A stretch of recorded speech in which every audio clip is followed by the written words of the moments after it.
It's 5:45 p.m., which means it's time for BCTV's Nightly News Roundup. I'm Roland Boyden alongside Joe Bushy. Welcome back to the desk, Joe. That makes this show 5:45 Live. Joe, I'm going to turn it over to you to talk about what's coming up here on deck. Well, Roland, tonight a sad farewell for Santa's Land. The Christmas star is safe and sound on top of the mountain. The Austin Schools tip-off tournament and the DRB BHA drama continues. And remember, we do it all in 15 minutes somehow, so make sure you stick with us.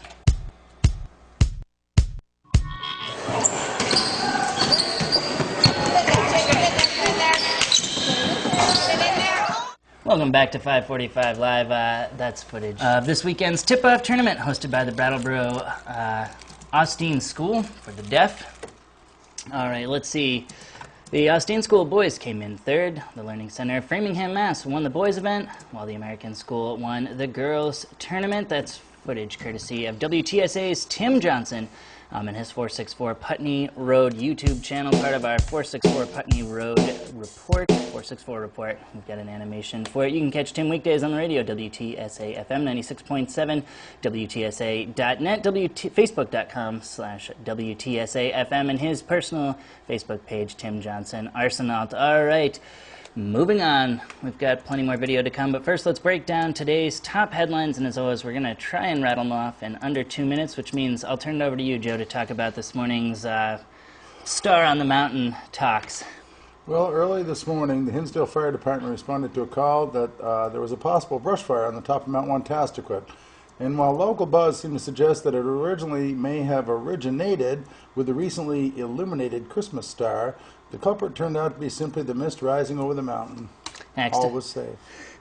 Next, a local judge is demanding a Brattleboro resident accused of simple assault retract his guilty plea after evidence surfaced that 23-year-old resident Shamal C. Trail acted in self-defense, allegedly after his attempt to stop another local resident from continuing to provide his already intoxicated mother with more alcohol was met with violence.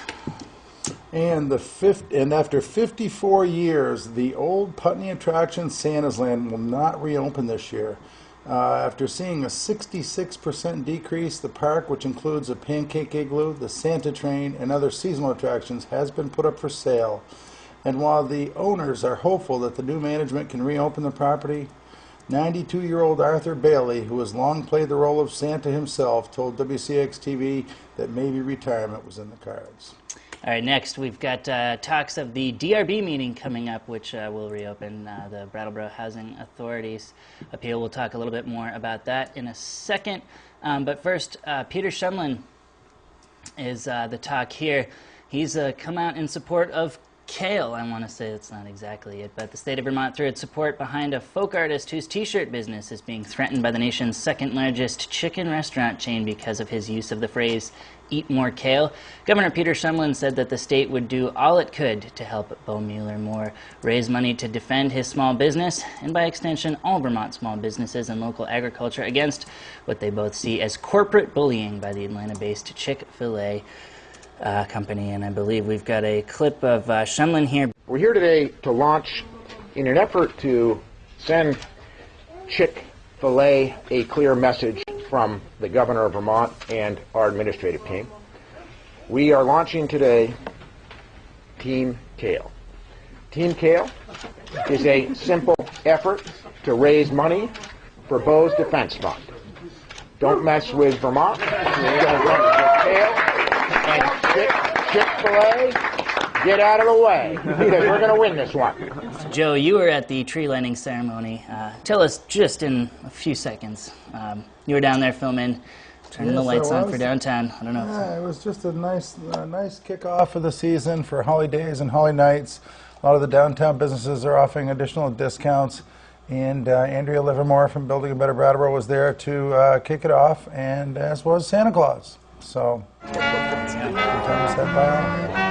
Just a few minutes, and actually I'll give the sign, and we will flip the switch, and that means officially it's here. Okay, flip away.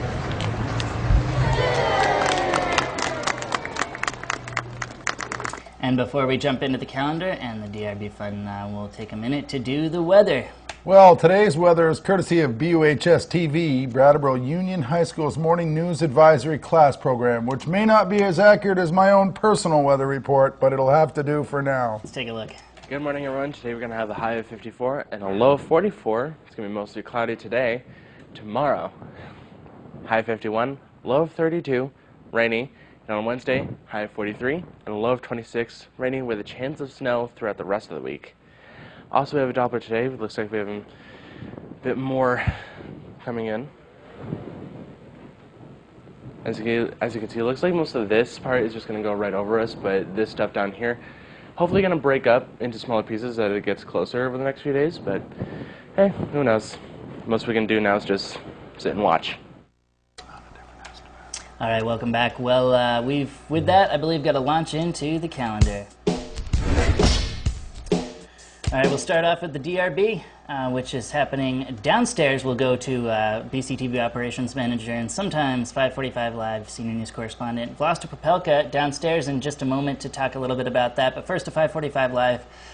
Rewind in time to last month when the Brattleboro Housing Authority brought up their concerns before the DRB. Then, since Tropical Storm Irene, 5 Brattleboro Housing Authority Melrose Terrace properties have been vacant, relegating elderly residents to families, guest rooms, couches, air mattresses, and the like, after a ruling from the zoning administrator determined that substantial damage to the property was higher than the 50% repair limit stipulated by FEMA, making the houses ineligible for repair and reoccupation. Last month, the BHA filed for appeal, asking the DRB to overturn the ruling, accepting estimates for an independent contractor that would revalue the repairs of the property under the FEMA limit.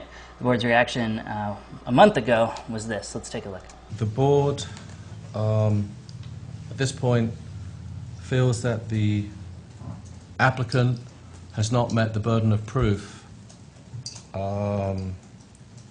required for determination of substantial damage or improvement, as outlined by the FEMA guidelines.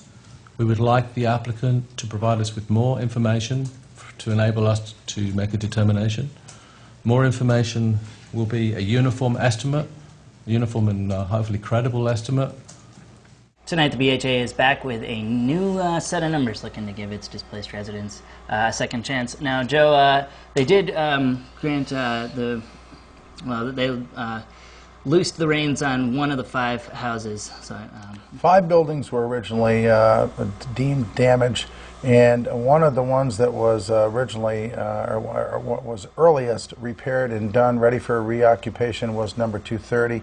And at the meeting a month ago, they did actually overturn the zoning administrator's ruling with respect to that particular building, and folks were allowed to go back in that shortly thereafter. So. all right, in regards to tonight's meeting, which is coming up live, BCTV Channel 8, not Channel 10, our usual home of government programming, but Channel 8 will be showing the meeting live. 2 cameras. They'll be cleverly mixed together with a little picture-in-picture. For more, we've got the ever-lovely BCTV Operations Manager Vlasta Popelka live from the second floor Select Board meeting room where the meeting takes place in this here 230 Main Street building, Municipal Center. Let's see if we can get her on the horn here. Vlasta, how's it going? Brattleboro Development Review Board will meet tonight at 7 o'clock in the Select Board room on municipal development, municipal building to continue discussion from November 7 about Melrose Terrace. Brattleboro Housing Authority will provide new cost estimate to make sure that everybody will hear and say what they want. So please tune in at 7 o'clock on Channel 8 BCTV to find out what's going on. Back to you, Roland. The BCTV Operations Manager Extraordinaire, Vlasta Popelka, live from the Brattleboro Select Board meeting room. It is open to the public. It shows live on BCTV at 7 p.m. if you can't make it, but it's on the second floor of this building we sit in now. Joe, you've sat on the DRB for many, many years, and there may be, just briefly, we don't have a lot of time, but there's a couple things I think in all this that people have really maybe sort of overlooked some of the technical aspects. Having sat on the DRB, what is it that people need to understand going into this meeting tonight, especially if they feel very passionately and they're looking to sort of make a plea to, a humanitarian plea here? One simple thing I find is easily overlooked by a lot of folks in their desire to get back to normal is the fact that anything that goes to the Development Review Board, once that hearing closes, the DRB has up to 45 days to formally issue that decision. It is not effectively for real, so to speak, until they issue that decision in writing. From the day that is issued in writing, there's a 30-day window of appeal during which anybody can appeal that happens to be an interested party or an abutter or other such involved parties. So it could be up to 75 days from the close of that hearing until all efforts of challenging that have lapsed. So, important fact to remember. Yeah, very important to note. All right, moving on with the calendar with what precious little time we have left here. The Wyndham Regional Career Center is wrapping up their fall series of adult workshops, and they kick off the last series here with their digital photography, which includes learning how to utilize your cell phone's camera. Earlier today, instructor Jill McManaman posted this video showing off her well-equipped classroom. Hi, this is Jill Mack, and this is my Wyndham Regional Career Center Google Sites classroom.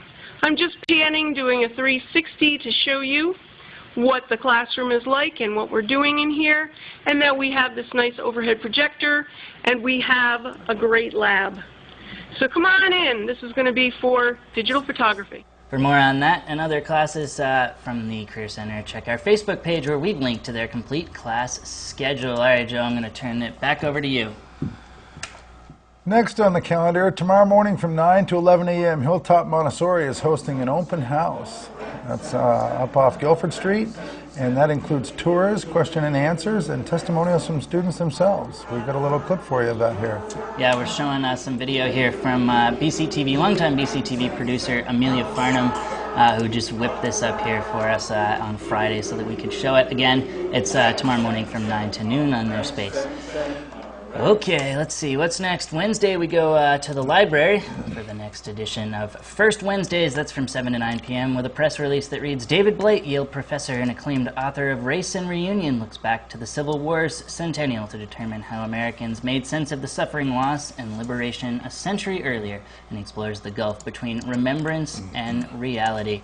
All right, that wraps it up for our calendar. Of course, there's plenty more going on in town. If you want to know more than we have time for on this show, then head to ibrattleboro.com, where individuals and organizations from around the community update the calendar themselves, making it some pretty good information. All right, quick glance, Joe. We got about a minute left to hit the quick glance here. Local programming abounds tonight. BUHS TV at 6 p.m., the rebroadcast of what you missed this morning. And that includes that weather report we got, followed up at 6:30 by a PSA on the Meeting Waters YMCA's Bright Spots stories from the Healthy Communities Coalition. From there, it's on to 6:45 showing of the Vermont Workers Center Occupy Brattleboro video, and then the highly anticipated live broadcast of tonight's Development Review Board meeting at 7. That's all on Channel 8. We got just enough time to hit the Channel 10 quick glance, Joe. 2 spots up the dial, I should say. Government and Education Sister Channel. What do we got? Yes, sir. It looks like tonight Channel 10 has a live meeting as well with the Vernon Select Board coming up at 6:30, plus the last Brattleboro Select Board meeting at 10:25. Then tomorrow this show replays at 10, and BUHS TV comes on live at 10:15. All right, Joe, that's all we got time for, or a full lid, as I like to say, for BCTV and 545 Live. I'm Roland Boyden, along with Joe here, saying good night, everybody.